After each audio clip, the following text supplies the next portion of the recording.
আসসালামু আলাইকুম রাহমাতুল্লাহ। সম্মানিত প্রিয় দর্শকবৃন্দ, আশা করি আপনারা সকলেই আল্লাহর অশেষ মেহেরবানি ও দয়ায় ভালো আছেন। শুরু করছি মহান করুণাময় আল্লাহ রাব্বুল আলামিনের নামে। প্রিয় দর্শক, আপনারা দেখছেন RSA মিডিয়া সেন্টার।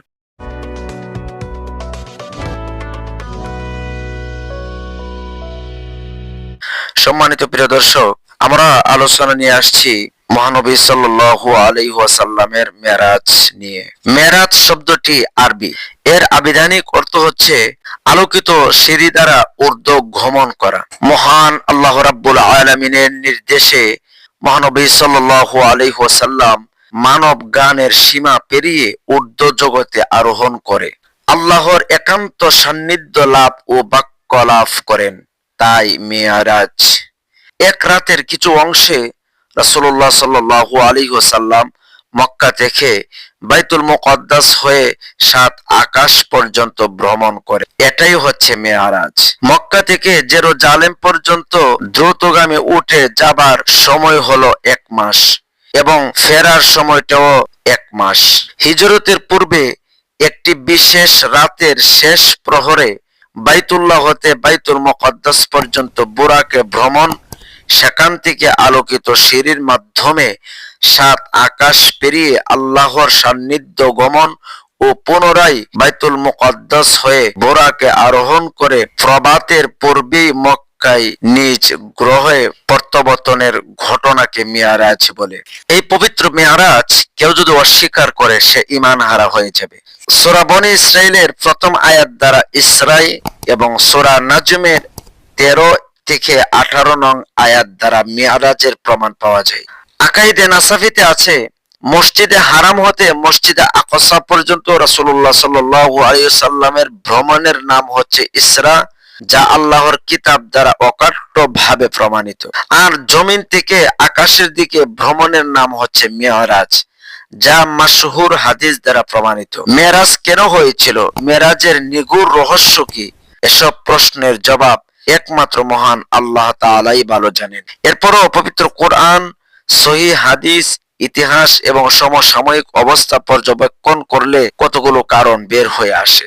যেমন মহানবী সাল্লাল্লাহু আলাইহি ওয়াসাল্লাম জন্মের পূর্বেই পিতা আব্দুল্লাহ ইন্তিকাল করেন।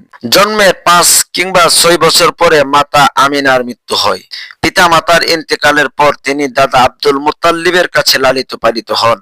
প্রিয় নবী সাল্লাল্লাহু আলাইহি ওয়াসাল্লামের বয়স যখন 8 বছর 2 মাস 10 দিন হলো, তখন দাদার আব্দুল মুত্তালিবও মৃত্যুবরণ করলেন। এরপরে তিনি চাচা আবু তালিবের কাছে লালিত পালিত হন। মহানবী সাল্লাল্লাহু আলাইহি ওয়াসাল্লাম যুবক হলে খাদিজা রাদিয়াল্লাহু তাআলা আনহার সাথে তার বিয়ে হয়। 40 বছর বয়সে প্রিয় নবী সাল্লাল্লাহু আলাইহি ওয়াসাল্লাম নবুয়ত প্রাপ্ত হলেন। 10 বছর গোপন ও প্রকাশ্য ওহীর দাওয়াত প্রদান করলেন। নবুয়তের 11তম বছরে কাফিররা নবী সাল্লাল্লাহু আলাইহি ওয়াসাল্লাম ও তার সাহাবীদের উপর নির্যাতনের মাত্রা আরো বাড়িয়ে দেয়। এ কঠিন সময় মহানবীর সাল্লাল্লাহু আলাইহি ওয়াসাল্লামের ঢাল স্বরূপ ছিলেন চাচা আবু তালিব।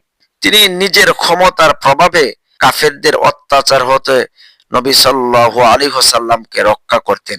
ঘরের ভেতরে খাদিজা রাদিয়াল্লাহু তাআলা আনহা নবী সাল্লাল্লাহু আলাইহি ওয়াসাল্লামের দুঃখ দূর করার জন্য বিভিন্ন কৌশল গ্রহণ করতেন। মহান আল্লাহর কি ইচ্ছা, এ বছরই অল্প কিছুদিনের ব্যবধানে আবু তালিব ও খাদিজা রাদিয়াল্লাহু তাআলা আনহা মৃত্যুবরণ করলেন। এদের মৃত্যুতে রাসূলুল্লাহ সাল্লাল্লাহু আলাইহি ওয়াসাল্লাম শোকাহত হন। হৃদয়ের সুপ্ত বেদনাগুলো দূর করার জন্য তখন আল্লাহ রাব্বুল আলামিন প্রিয় নবী সাল্লাল্লাহু আলাইহি ওয়াসাল্লাম তার একান্ত সান্নিধ্য নিয়ে আসেন। আল্লামা মুবারকপুরী রাদিয়াল্লাহু তাআলা বলেন, একদিকে নবী সাল্লাল্লাহু আলাইহি ওয়াসাল্লামের দাওয়াতি কাজের সফলতা আর অন্যদিকে নির্মম অত্যাচার ও নির্যাতনের চরম পর্যায়ের অতিক্রম হচ্ছিল। এ দুইয়ের মাঝামাঝি অবস্থায় দূর দিগন্ত মিটমিট করে জ্বলছিল তারকার মৃদু আলো। এমনই সময়ে মেরাজের গুরুত্বপূর্ণ ঘটনা ঘটেছিল। নবী সাল্লাল্লাহু আলাইহি ওয়াসাল্লামের মেরাজকে 27শে রজব এর সাথে সম্পর্ক যুক্ত করা হলেও এ নিয়ে বহু মতভেদ রয়েছে। হাফিজ ইবনে হাজার আসকালানী রাহমাতুল্লাহি আলাইহি বলেন, এ ব্যাপারে 10টিরও বেশি অভিমত রয়েছে। তা হলো কারো মতো হিজরতের 6 মাস আগে, ইমাম ইবনুল জাওয়াবির মতে নবুয়তের 12 বছরের 27 রজবের রাতে, ইবনে সাদের বর্ণনায় আছে হিজরতের 1 বছর আগে 17 রবিউল আউয়াল। এভাবে 10 জনেরও বেশি অভিমত দিয়েছেন। কেউ কেউ আবার বলেছেন 17 রমজানের কথা বলেছেন। যাই হোক, এ বিষয়ে মতামত থাকলেও মেরাজ যে হয়েছিল এ বিষয়ে কোনো সন্দেহ নেই।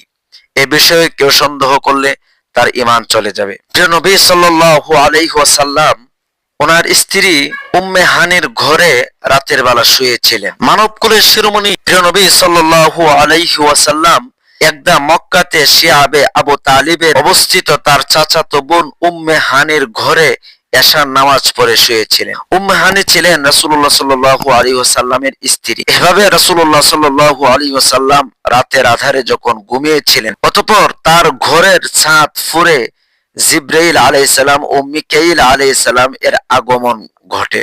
তখন তিনি ঘুমন্ত ও জাগ্রত অবস্থায় মাঝামাঝি অবস্থায় ছিলেন। অতঃপর জিবরাইল আলাইহিস সালাম তাকে ওই ঘর থেকে বের করে মসজিদুল হারামের দিকে হাতিমে কাবার কাছে নিয়ে আসেন। সেখানে তিনি শুয়ে পড়েন। তখন তার মাঝে ঘুমের একটা ভাব ছিল। এরপর জিবরাইল আলাইহিস সালাম তার সেনা থেকে নাভির উপর পর্যন্ত ফেরে তার বুক ও পেট থেকে কিছু বের করে সেটাকে জমজম পানি দিয়ে ধুয়ে আবার পেটটাকে পাক সাফ করে দেন। তারপর সোনার একটি বাটি আনেন, যা এই বাটির ভিতরে ঈমান ও হিকমত ছিল। ঈমান ও হিকমত দ্বারা পরিপূর্ণ ছিল। তা দ্বারা তিনি তার সিনাটাকে ভরে দেন এবং তার ফাড়া অংশটা আবার ঠিকঠাক করে দেন। তারপর মসজিদুল হারামের দরজার দিকে তিনি রওনা হন। ওখানে একটি সাদা যন্ত্র ছিল, যা গাধা ও কচ্ছরের মাঝামাঝি ছিল। তার দুটি অরুর মধ্যে দুটি ডানা ছিল, যা তার পা দুটির কাছাকাছি ছিল। ওই যন্ত্রটির নাম হচ্ছে বোরাক। ওকে যখন রাসূলুল্লাহ সাল্লাল্লাহু আলাইহি ওয়াসাল্লামের কাছে আনা হয়, তখন সে লাফালাফি করতে থাকে। ফলে জিবরাইল আলাইহিস সালাম তাকে ছুঁয়ে বললেন, হে বোরাক, তুমি জানো তোমার পিঠে আজ কে সওয়ার হবে?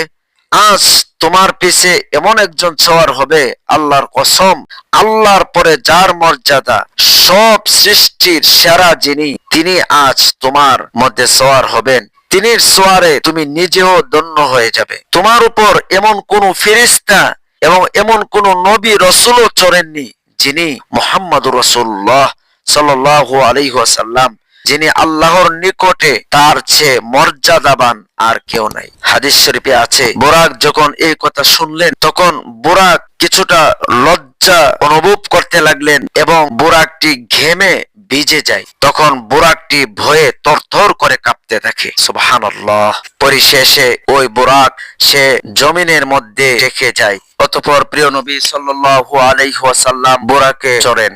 সাথে জিবরাইল ফেরেশতাও ছিলেন। অতঃপর প্রিয় নবী সাল্লাল্লাহু আলাইহি ওয়াসাল্লাম বোরাকে চড়ার পর রাসূলুল্লাহ সাল্লাল্লাহু আলাইহি ওয়াসাল্লাম জিবরাইলের সাথে বাইতুল মুকদ্দাসের দিকে রওনা হন। হঠাৎ রাস্তার একদিকে তিনি একটি বুড়িকে দেখতে পান। তিনি বললেন, হে জিবরাইল, এটা কে? জিবরাইল বললেন, হে মুহাম্মদ, আপনি সামনের দিকে চলুন। আবার কিছুক্ষণ যাওয়ার পর রাস্তার ধারে একটি জিনিস তাকে ডাকলো, হে মুহাম্মদ, আমার কাছে আসো। জিবরাইল আলাইহিস সালামকে বললেন, হে জিবরাইল, এটা কে? জিবরাইল বললেন, হে মুহাম্মদ সাল্লাল্লাহু আলাইহি সাল্লাম, আপনি সামনের দিকে চলে যান। তাই তিনি চলতে লাগলেন। অতঃপর আল্লাহর সৃষ্টির মধ্যে কিছু সৃষ্টির সঙ্গে তার সাক্ষাৎ হলো। তারা বললেন, আসসালামু আলাইকা, হে আবুল হাসেম, যার পরে আর কেউ নেই। তখন তাকে জিবরাইল আলাইহিস সালাম বললেন, আপনি সালামের জবাব দিন। তাই তিনি সালামের জবাব দিলেন। তারপর তিনি দ্বিতীয় ও তৃতীয় জনের সাথে সাক্ষাৎ পেলেন। তাদেরকেও তিনি এরূপ বললেন।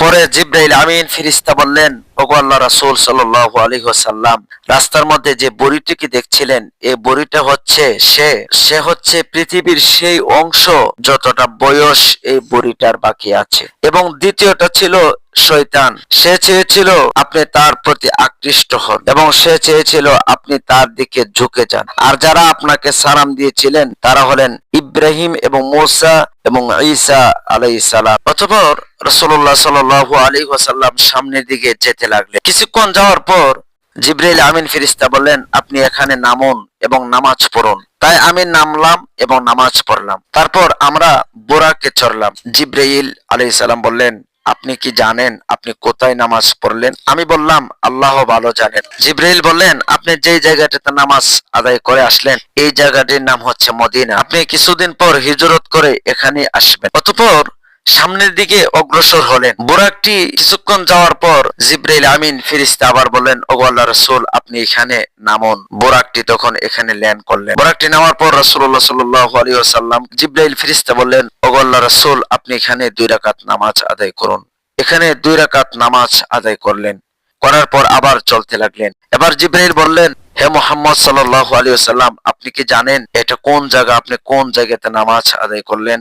আল্লাহর নবী সাল্লাল্লাহু আলাইহি ওয়াসাল্লাম বললেন, আল্লাহ তাআলা ভালো জানেন। জিবরাইল ফেরেশতা বললেন, এটার নাম হচ্ছে মাদিয়ান শহর বা মুসা আলাইহিস সালামের গাছের নিচে, বা এটা হচ্ছে সেই সিনাই পর্বত যেখানে মুসা আলাইহিস সালাম আল্লাহ তাআলার সাথে কথা বলতেন। অতঃপর বুরাকটি তার দৃষ্টি পর্যন্ত পা ফেলে চলতে লাগলো। তারপর আমরা একটা জায়গায় পৌঁছলাম। তার সুদগুলো আমাদের সামনে প্রকাশিত হলো। তখন জিবরাইল বললেন, এখানে নামুন এবং নামাজ পড়ুন।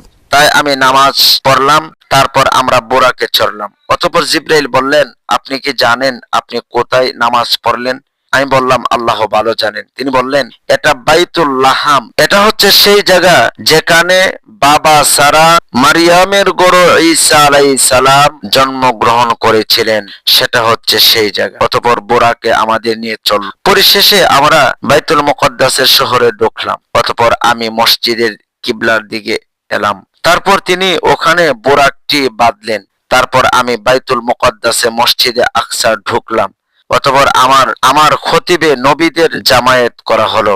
প্রিয় দর্শক, আমরা মেরাজ সম্পর্কে বর্ণনা করছি। এর পরের পাঠে আমরা ইনশাআল্লাহ জানবো রাসূলুল্লাহ সাল্লাল্লাহু আলাইহি ওয়াসাল্লাম পথিমধ্যে কোন জাতিকে কিভাবে কি দেখেছিল, এবং আসমানে ভ্রমণ, এবং জান্নাত জাহান্নাম, আল্লাহর আরশে আজিমে ভ্রমণ এবং প্রত্যাবর্তন। আল্লাহ রাব্বুল আলামিন আমাদেরকে মেরাজের ঘটনা থেকে শিক্ষা গ্রহণ করার তৌফিক দান করুন। আল্লাহুম্মা আমিন।